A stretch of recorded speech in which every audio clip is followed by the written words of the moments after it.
the entire wall is covered in roaches. The outside of the wall. Here it is, the 15-Minute Morning Show podcast. Never is 15 minutes, but what a great title, huh? Yeah.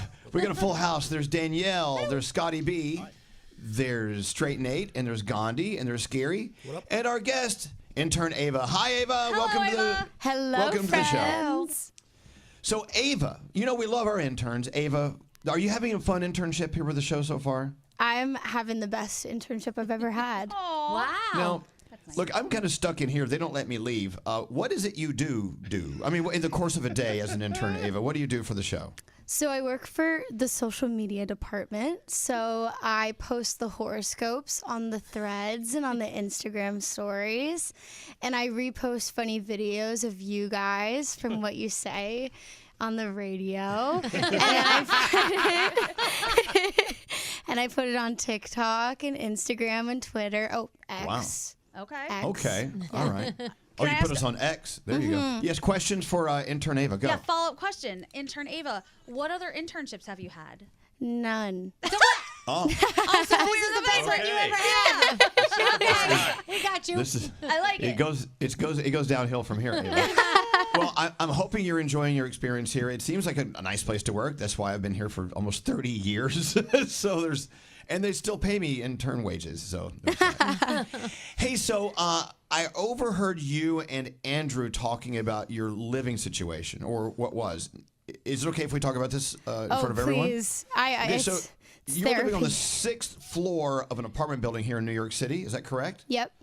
Okay, tell everyone the story, and let's see if this is worthy of conversation here. So I've lived in this apartment building for 3 years, and 6th floor walk up. It's not great, but I'm young. Ooh. Whatever. Live your truth. And I was living in Berlin for a semester abroad for 6-8 months last semester. Come home, had some girls subletting.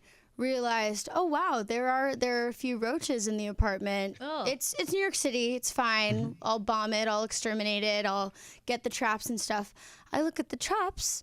There was like hundreds. Like it was, and I was like, oh no, this is bad. This is really bad. Oh my gosh. My roommate is a 6'4" man, and he's running around screaming. I'm like crying. It was horrific. And so I go to my mom's house, obviously, because mommy fixes everything. Yeah. And I was Thanks, like, Mom. save me, help me, love me, take care of me.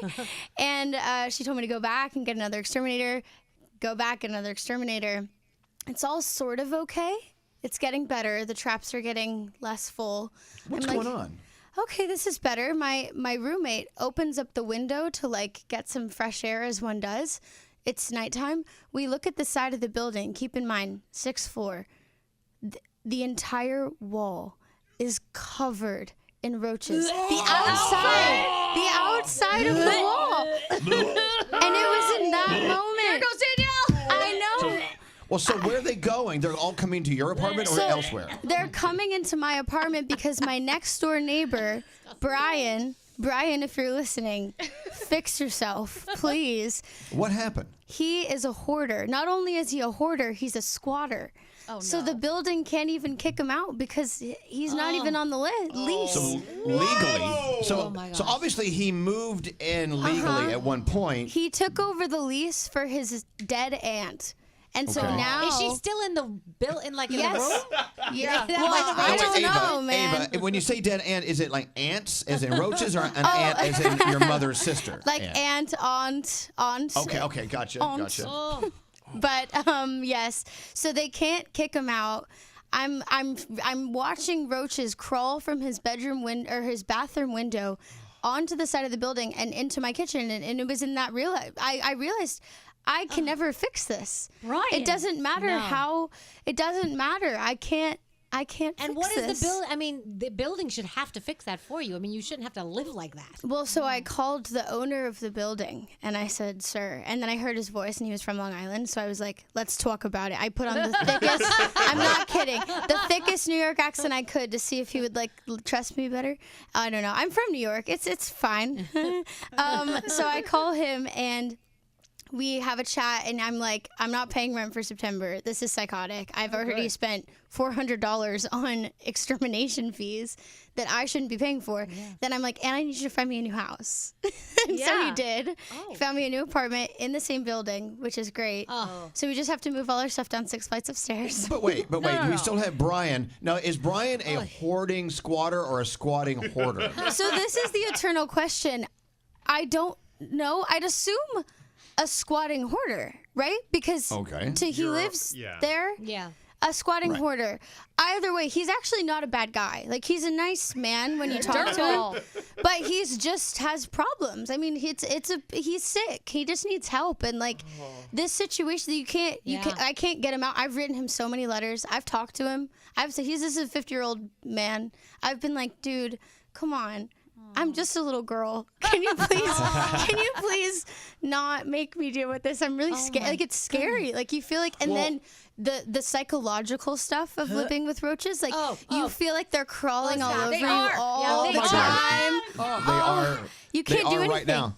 All right, well, let's get some questions for intern Ava. Yes, Gandhi, you start. Well, mine's more of a statement. So we had a producer in Miami at our station Y100 who actually had to have a roach extracted from her ear. So all the things you think could be happening with a roach are probably happening. Get out. Get out of there. Yeah. Damn you, Brian. Oh, my God. And when you... Yes. Go ahead, Danielle. Wait, when you move your stuff, like, you better make sure there's no, like, roaches attached to that stuff. Because remember, those hitchhikers will attract other hitchhikers. And then you'll be back at square one, and you do not want that. I've already bombed my apartment with everything in it, and I've thrown away. I'm like burning things. I don't care. Well, I'd rather. And sometimes it's good for a life reset, and this forced you to do that. Yeah. I know, but even though you're in the same building, is it that large of a building that you're far enough away from this problem? And what's this guy going to do? Not that you should care, but what's this owner going to do with this unit these two units that are all messed up? So me and the owner are besties now. And I told him, if I see that he rents that apartment, I'm going in there and I'm telling them, because it's not cool. Like, you can't do that ethically, number one. And he's aware that I'm ready to raise arms. So he's not going to rent the unit, which is good, until Brian is out. They've already started some kind of lawsuit against him, and I don't want him out on the street. I just want him to let people into his apartment so that they can exterminate it. He won't let anybody in because he thinks they're going to kick him out, which, fair enough, they probably would. So I'm like, work out some kind of deal with Brian where you say, I won't kick you out, but just let me clean up your home. And what's it like for him in there? If that's leaking into my gosh, your place? And he's probably fine with it. He's probably doesn't even faze him probably. I know. Brian. And the building's really big too, because it's like the whole street, so it's like Thompson and Sullivan, and it's like the whole block unit. Wow. So like there's a back half of the building and a front half of the building. I'm in the back half. I'm moving to the front half. Yeah, get out of there. Yeah, I'm getting on the other side. I love New York City apartment stories, because I mean, I used to live on Thompson Street as well, and God, that place, luckily it didn't cave in.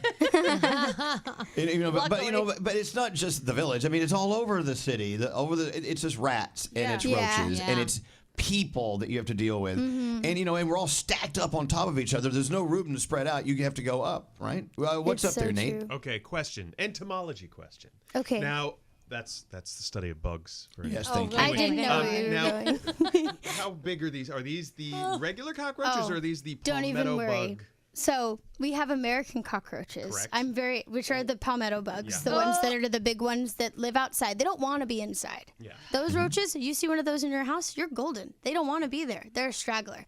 I have the German cockroaches. Those are the little cockroaches that infest, and they're disgusting. Like, those are the ones that crawl in your ear. Yeah. I mean, Stop. Sorry. No, that's true. I don't want that. How do I get that checked? How do I Okay. She said she heard like a rattling. Like I've been living at my mom's anyways. I ran out of there. I was like, I can't do this. Right. Yeah, if you walk to your mom's living room and you hear something rattling, you go, what was that? And your mom says, I didn't say anything. Oh, damn. It's the cockroach in my head. What's up, Scary? So I just want to know, have you done some research about this man, Brian, who's living in your house? Like, if so, can you go around and maybe talk to the people around him and his family? Because somebody's got to get to this guy. So I I've spoken to this, like, I'm buddies with all my neighbors, right? We have Natasha, who lives next door, who's like a corporate lawyer, and she's like such a baddie. And then we have Santiago, who lives a floor under me, who's 80 years old and has a rent-stabilized apartment, and every time he goes grocery shopping, brings me and my roommate little chocolates and stuff from like, they're so sweet. Like, it's a good building, right? It's a good community. Brian and I have talked several times. I've talked more to private investigators who are knocking on his door trying to get a hold of him. Wow. And then they're telling me that he's being like sued for something, or like this man has a lot of trouble following him. Sounds like his life is caving in on him. Yeah, and he's really not, like, he's a nice man. Like, you talk to him, you never feel like you don't get that. That's what they say about all the serial killers. You know, Ava, it seems like you're like the Selena Gomez of your building. You're just like only cockroaches in the building. It's a whole new show.